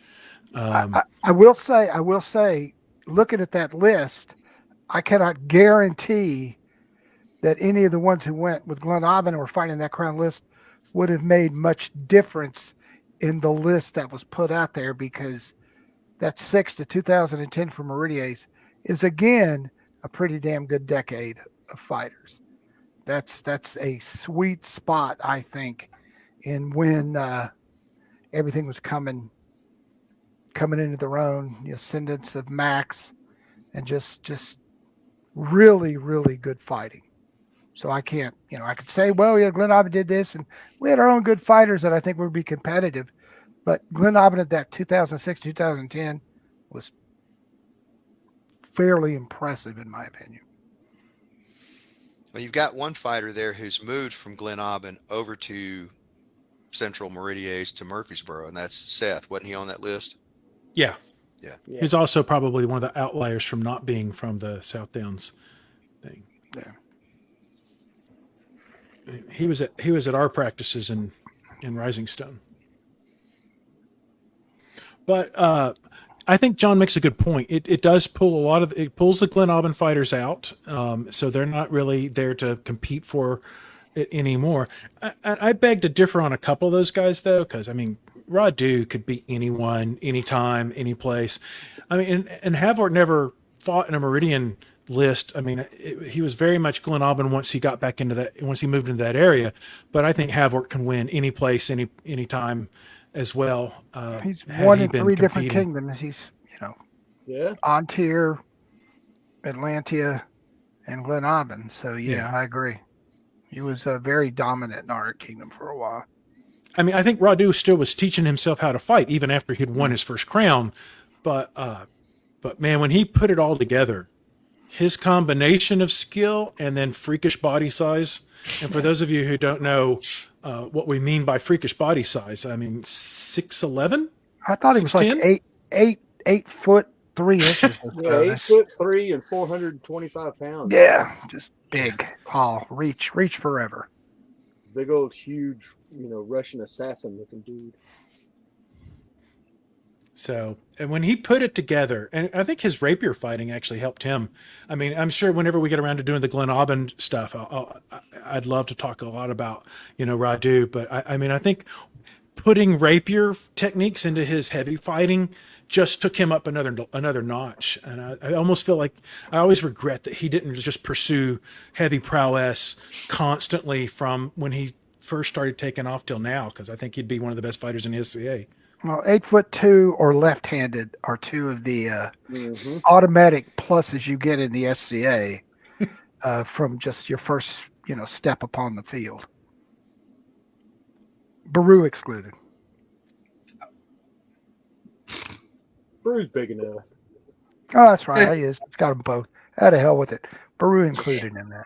I was going to be nice to him, but there's no reason. He is a lefty. There's no reason. There's no reason. None whatsoever. Being kicked by my hero is just not. Yeah. So are there any other notable trends, changes in fighting in this era other than we've talked about the geography and we've talked about Glen Aubin going kingdom? Is there anything else during this period that really changes? Hey, Robert, would you talk to the changes in the kingdom from the 90s to the aughts with regard to melee? Because I think that you started something that started to really, and I'm sure that you would like for it to still be better than it is. But I actually think that Meridies got considerably better at melee fighting in this period. I think they did, and it wasn't just me. It was I holler a lot. They did dumb things like put me in charge of the curriculum for Fighters Collegium for a few years. It's been my very great honor to lead the Army of Meridies, I don't know, 20, 30, 40, 50 times. And we started to kind of regularize it. As I said before, we break it down. We're trying to teach our guys how to fight in squads. Then we were trying to teach our guys how to fight in larger groups. We did try... Elanon, y'all, started, as I'm sure you know, the Legion of the Bear. And the Legion of the Bear, which I was involved in, was meant to honor a certain person, I think Gareth. And to be fair, Robert, Yeah. Gareth was always on my mind when we created it, even though we were thinking John the Bear Killer. Even though Gareth's not a big melee guy, his influence in the kingdom was still so great that, the Legion of the Bear I mean, Gareth was on our minds, even if he wasn't the primary melee driving influence for it. So anyway, and this was designed.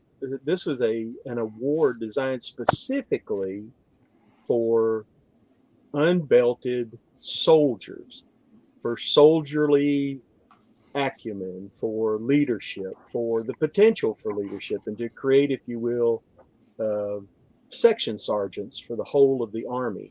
And we still, to this day, we still encourage the bear to be those first line leaders that once we have decided what happens for the whole battle, that they can lead the smaller units.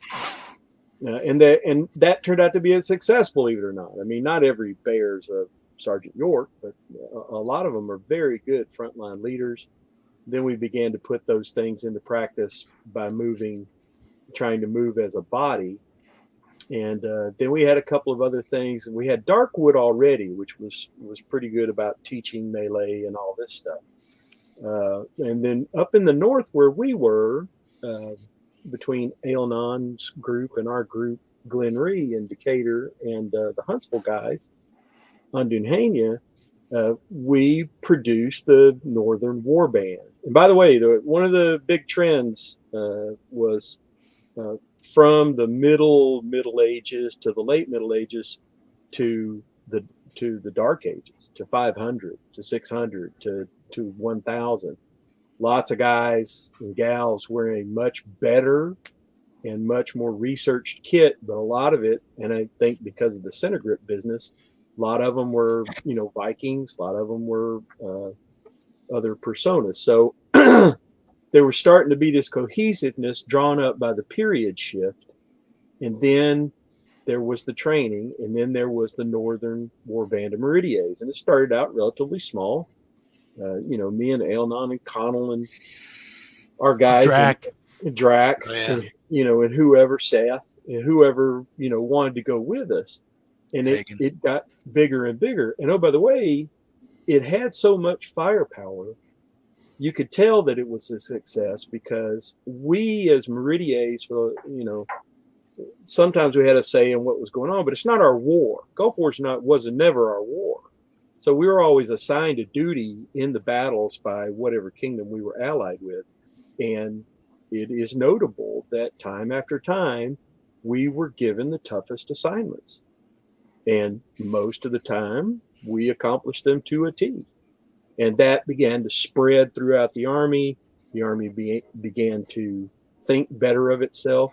I think one of the things we did when we made all the archers heavy, when we made them have to wear armor, and we made them part of the battle line, liable to be hit like everybody else, and included them in our battle plans, you could see them stand up straighter. Yeah. You could tell they were ready, however many of them were, not a huge number of them, but they were ready to go fight, and they became soldiers too. So I don't know how long that process took. I would say it's still ongoing, quite frankly, but it took some years, but it did happen, and we were much better at it. Although at some point we are just blue painted Confederate infantry, and all you can do is scream forward and hope everything goes well.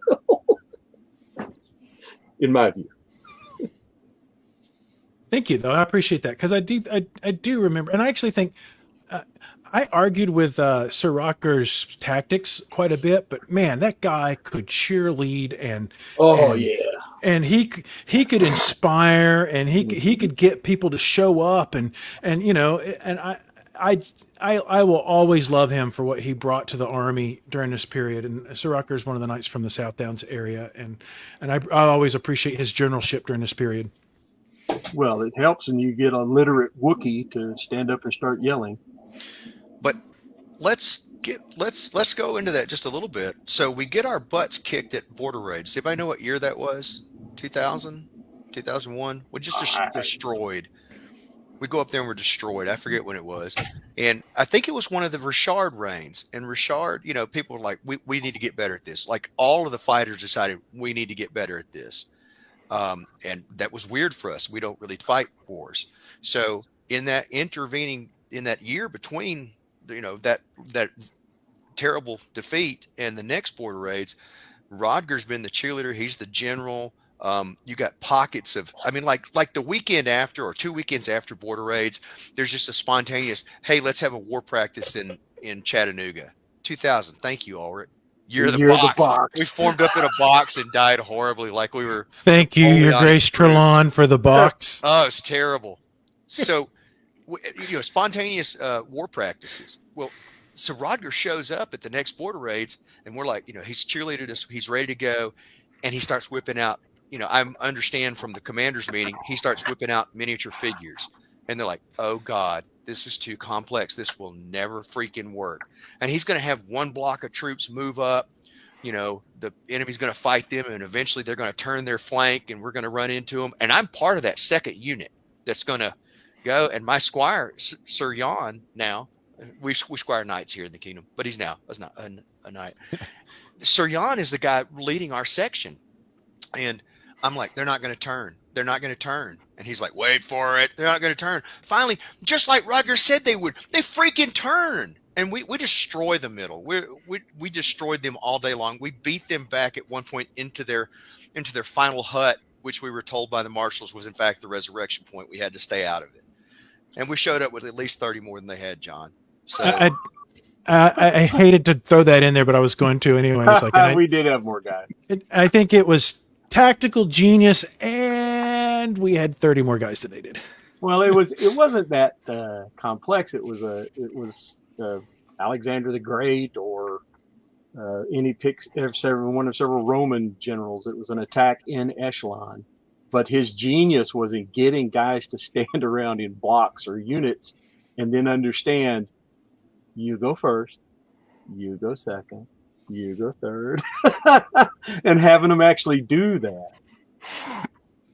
I didn't think it was ever going to work, but it worked brilliantly. Good times. So it is a little bit after when we normally stop, but I would like to try to push through and we wrap up that decade. Let's bring in the second graphic, and then we'll try to figure out a winner, and we'll get out of here so people can start their weekend. 2016, 2022, we've got Adamar's second reign. Did we not do the one before?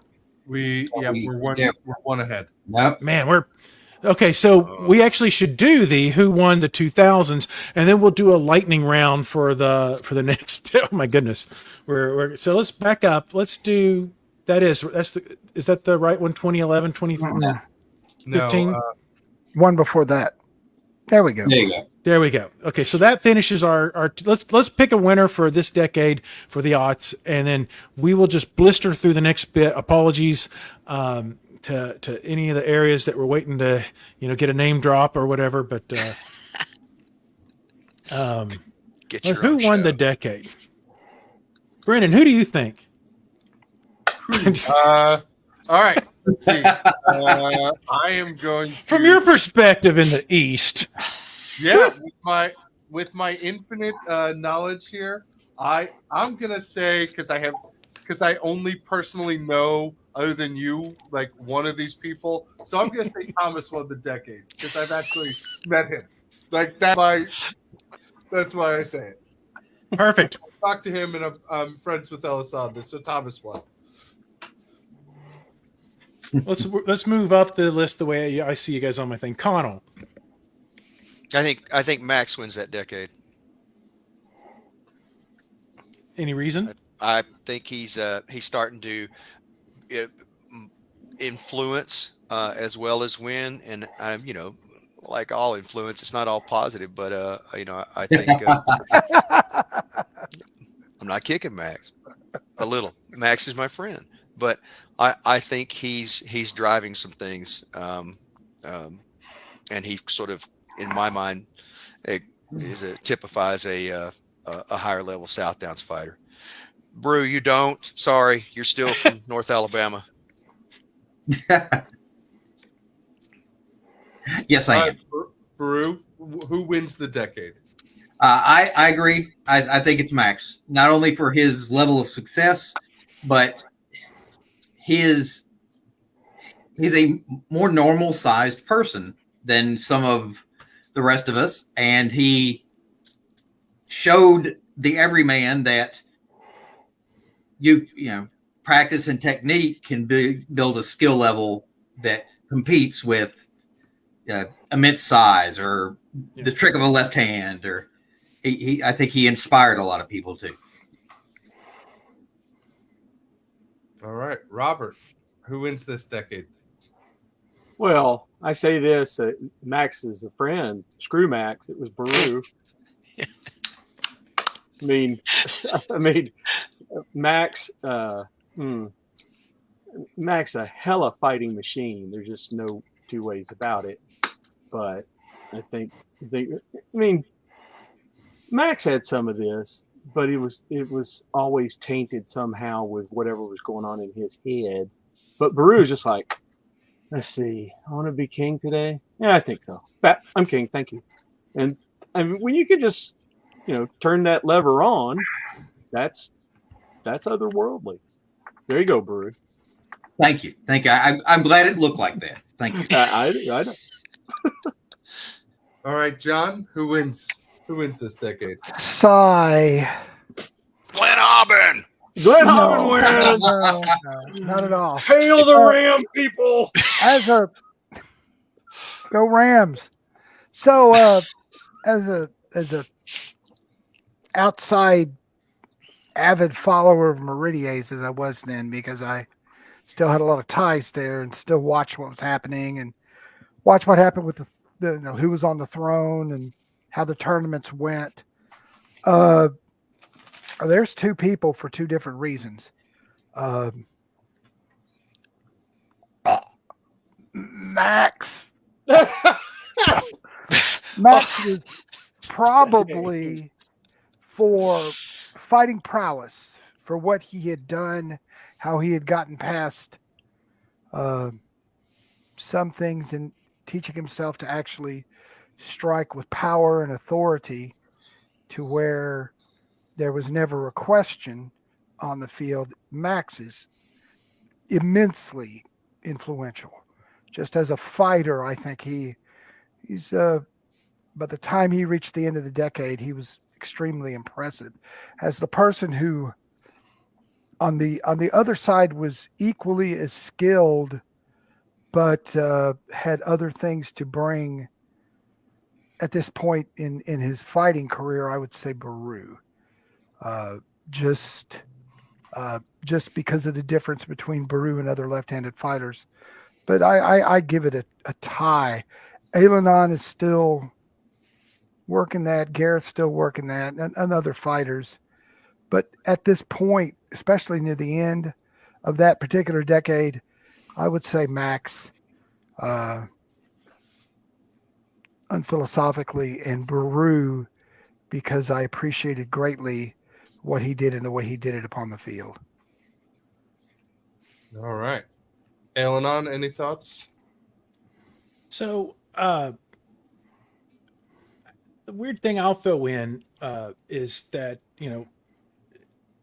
again, lack of humility.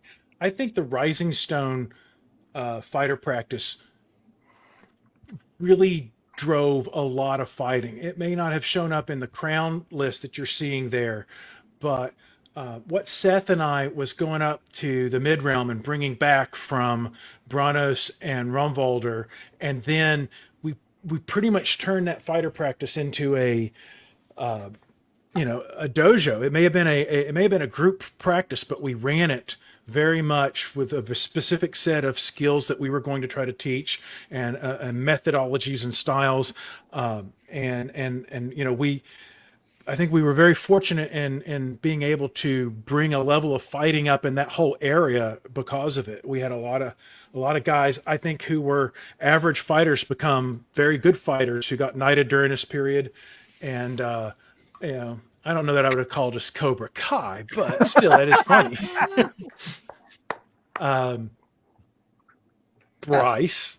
But I think I think our practice, and again, we were very much Branos and Rumvolder acolytes, and they were able to help us become better fighters. And then, because we felt so strongly about it, we started teaching it and then adding our own influence. We're both taller than, Seth and I are both taller than Bronos and Romwalder. So, we tried to teach some of it from a slightly different angle. And I just think we had a pretty good influence in the area that we were, but, it's a really good decade for fighting for me personally. Even though I felt like I was one of the better fighters at our practice, the way we were structuring practice and having Seth there, I felt my own prowess rising, and it was really hard to become a better fighter when you're already good at your practice. You have to go somewhere else to get better, kind of a thing. But because Seth was such a sponge and everything, every time I made a little bump, he'd take a leap with me and push me right back. And I just think that, and then the squires that became knights and the knights that were there, we really had a good area. So I'm going to give it to the Rising Stone Fighter practice. All right. Can we bring up 2011 to 2015? All right. So we have, in this era, we have Caspar and Cecilia, Kenneth and Sabine, Elena and Amber, Thomas and Elisanda, Ulrich and Katerina, Elena and Amber again, Adamar and Sorsha, Kenneth and Sorka. Sabine, Sorka, excuse me, Kenneth and Sabine again, Morden and Emmeline, and Wolfstan and Thorkatla. Shout out to Eastern Transplant. Any of those names stand out as a place where we should jump off from? Ailenon. Yeah. I hate it that he's on the call with us and everything, but there's just no denying Aelonon here in Meridies for 10, 15 years.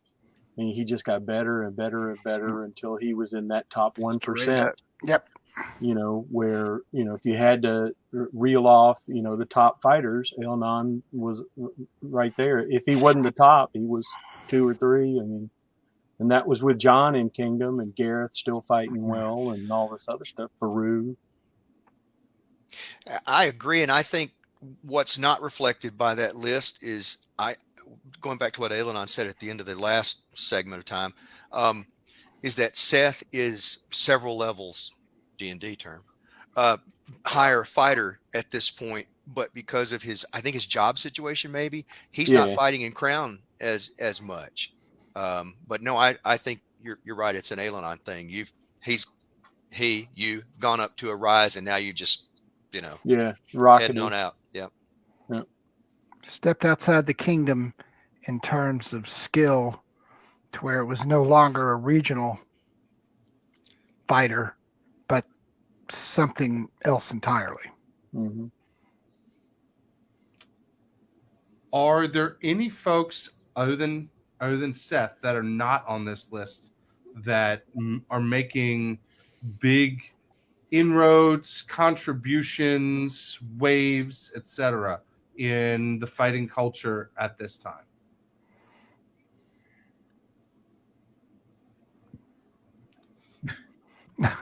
Apparently, John is going to have some fun. No, I'm going to sit back and listen to the pros from Dover here. Say not on the list? Yeah. Anybody not on the list?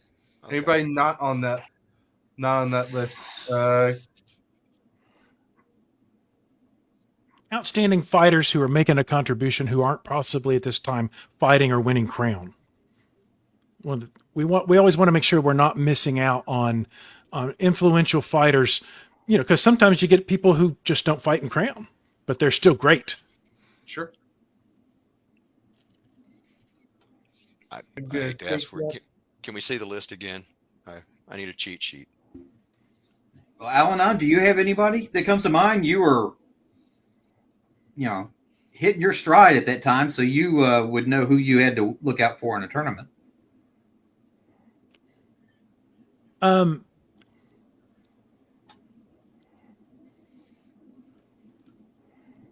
The people that I fear, I didn't. This will sound funny. I didn't fear a lot of people at this point. Max and Baru were really the two fighters that I, you know, if they're going to be in the same tourney if I am, or if they wind up wanting to fight in the same crowns that I want to win, am I going to be able to, pull that through? And they're the people that I was always worried about. Max is just such a weird fighter. Maximilian, I mean, and he would approach things from such different angles, and I always had to go figure him out. I always had to go get my lickings in from him and to try to figure him out. And then I'd do okay, but then he'd learn something else and come back at you. And then I was always concerned that I would try to reach and get in a hurry with someone like Baru and just get pummeled into ribs for it, So they're really the only, and it's so funny because I lived in the same group as Seth, but Seth's such an underrated power, as I think someone else was mentioning just a minute ago. I mean, he has reasons to not want to be fighting in royal crowns, work related, and he's moving, and he gets married and all these things, and they're all more important than being crown and Meridies. So they've all taken stuff, but then he starts suffering through so many injuries. It's such disappointing. And injury is such a beast. I keep looking forward to a time when, surgeries are available and great surgeons are there, and we don't have to deal with the monster that injuries are. But that really hurt him through a period of time. I know that Kona regularly is coming up second in crown list. And I think a lot of that, is due to his prowess is good, but he's also extremely honorable. I mean, he takes a very light shot, and it's sometimes hard to push through if your calibration is a little bit lower than your other opponents. And, and I think that hurt him a bit during those periods. I always felt like, Kona had a shot at winning the crown.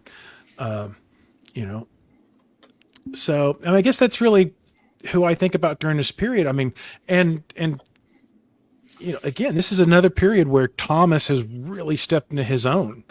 I used to think of Thomas as being a very boring, bland fighter, but somewhere during this period, he just starts to feel it. I mean, his shots become crisp, his movement becomes better. And Caspar is always lurking in and around this period. Again, that 2-trick pony, those tricks never got old. So those guys are still fairly dominant, I think, as well.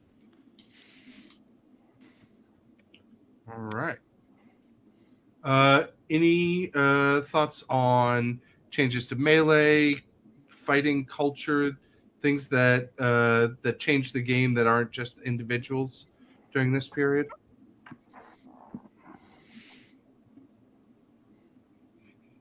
I really think we probably should try finding ways to wrap up, or we are never going to get done. Fair enough. You've got a strong group of people here who like hanging out with each other. So the only thing missing is a campfire and a beer. Otherwise, we would do this all night. All right. So let's pull up the 2015-20 or 2016-22.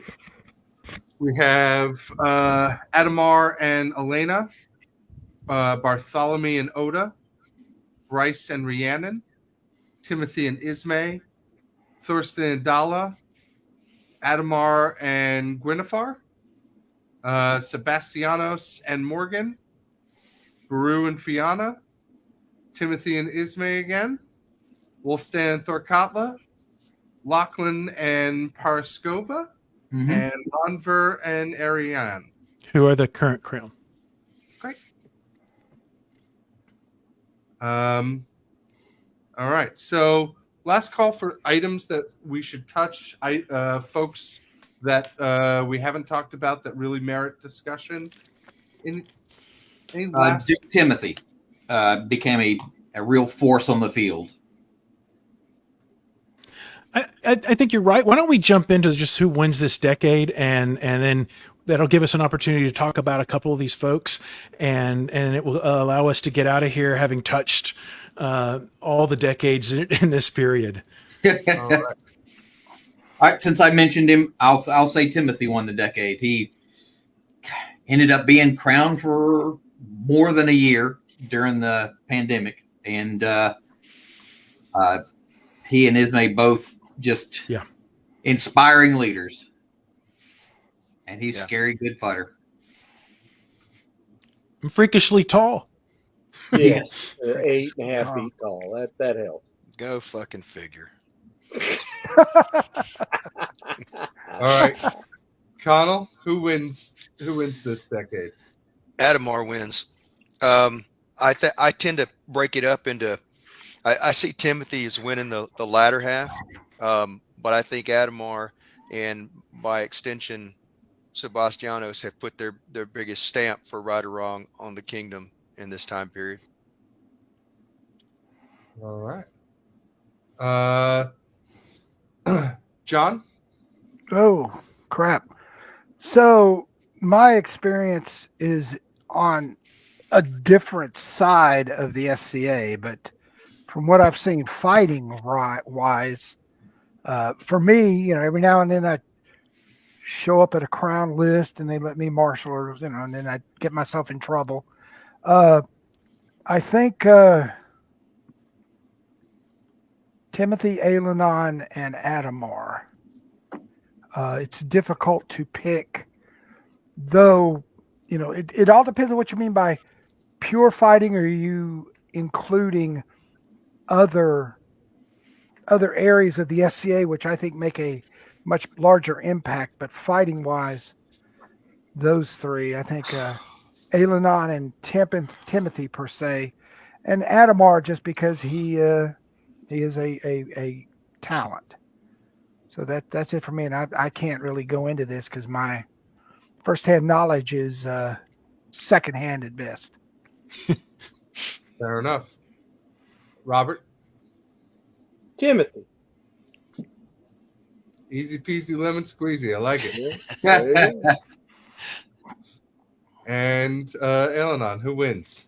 I kind of liked Connell's offerings of the first half of the decade, kind of being an Adam and Sebastianus, because they really did, influence the kingdom. Adam's a great fighter. Sebastianus, by extension, as well, is a really good fighter, and he was traveling, trying to pick up his skill set. And I think they're a long way. I really want to make sure that we mention just how cool it is that Wulfstan moves to the kingdom and comes from a place with a traditionally heavier calibration, picks up what we're doing in Meridies and says, hey, I actually think you guys are doing it the right way. I love this, and flourishes in the system. And he's such a great A-range fighter. And people, one of his magical skill sets is he keeps convincing people to wander into A-range on him. And I'm like, what are you doing? Don't do it. Stay away from him. But I love the fact that I'm right here. I love that he comes to Meridies, him and his lovely wife, and they get very much involved and they throw into it. And after having won, come in second place in the East numerous times, finals and wins in Meridies, not once but twice. I think it's really cool story. And I don't want it to not be mentioned, but I'm going to also fall in with the Timothy and Ismay on the, and I feel important that, the best part of Timothy is Ismay. So, from a fighting standpoint, he's still got a lot to learn, and he will continue to be a big influence on the kingdom. And I look forward to seeing his prowess grow. He's just now, I think, reaching a point where his prowess has reached his physical skill set. And once his prowess is larger than his physical skill set, he'll be scary. He'll be one of the very better fighters in the SCA if and when he gets into that. But him and Ismay during their extended pandemic reign really was great for the kingdom. I could tell that from being outside of the kingdom looking in, that they kept things very stable. They kept people active. Not everyone is cut out to do online court, and they excelled at it, and it was really hard.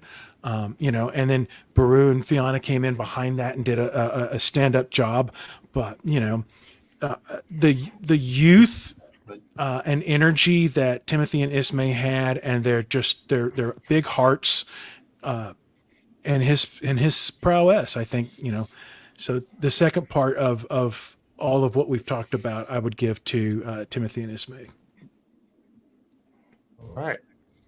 Well, I want to thank all of our panelists for giving up their Friday night to join us.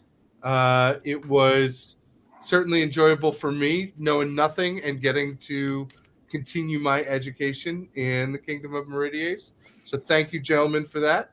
I am a terrible host and do not know what is next week's Coach's Corner show. I believe it's how to blow off shots. Yes. Finally. With Eastern Crown coming the day after, that will be an important thing for me to watch. So I will. Brennan, it's important that you got to call thick first. The first fighter on site who calls thick first is legally allowed to be thick. Is this a preview? That's science. That's the rules. It's just science. Yeah. I am nothing if not a man of science, so now I know this. So, gentlemen, again, thank you for joining us. Thank you to everybody who's watching for sharing with us, and we will see you on the YouTubes. Good night, y'all. Thanks, everybody. Thanks, y'all. A lot of fun. Thanks for having me. See you later. Bye-bye. Bye-bye.